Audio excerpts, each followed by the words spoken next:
Au moins 8 personnes sont mortes en Europe après que la tempête Eunice a frappé le nord-ouest du continent, les Pays-Bas, le sud-est de l'Irlande et la Belgique ont été victimes de la tempête. Rien qu'au Royaume-Uni, 3 personnes ont été tuées, la tempête ayant provoqué des coupures de courant massives, des annulations de vols et des fermetures d'écoles dans tout le pays. Des millions de personnes ont également été invitées à rester chez elles pour des raisons de sécurité.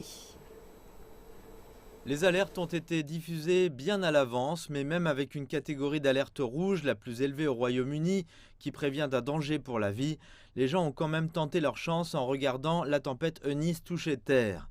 Des ouvrages de protection contre les inondations ont été déployés dans les comtés de Cornouailles, du Devon et du Somerset, ainsi que dans le sud du pays de Galles. Dans tout le sud-ouest, le vent et la pluie se sont abattus au petit matin, avec des prévisions de rafales pouvant atteindre 160 km/h par endroit.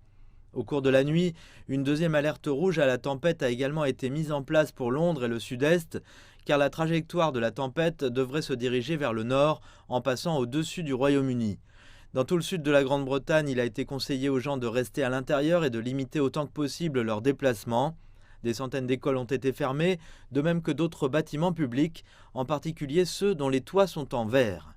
Les réseaux de transport ont été frappés par des annulations et des perturbations majeures.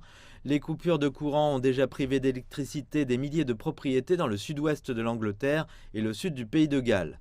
Pourtant, vendredi matin, certains vols à l'arrivée à l'aéroport de Birmingham étaient encore en train de lutter contre le vent pour faire atterrir des avions avant l'arrivée des vents plus forts.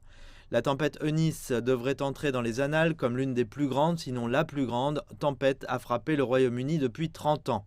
Habituellement, les tempêtes hivernales apportent des vents allant jusqu'à 65 km/h sur la partie continentale du Royaume-Uni, loin des côtes, mais cette fois-ci, des rafales allant jusqu'à 140 ont été prévues. C'est la deuxième tempête en une semaine à frapper la Grande-Bretagne. La tempête Dudley s'est toutefois concentrée sur le nord de l'Angleterre et l'Écosse, où la plupart des tempêtes hivernales ont le plus d'impact. Mais Eunice est une tempête du sud et cela soulève toutes sortes de questions sur l'état de préparation, sur les perspectives d'avenir à long terme et bien sûr sur l'évolution des impacts du changement climatique.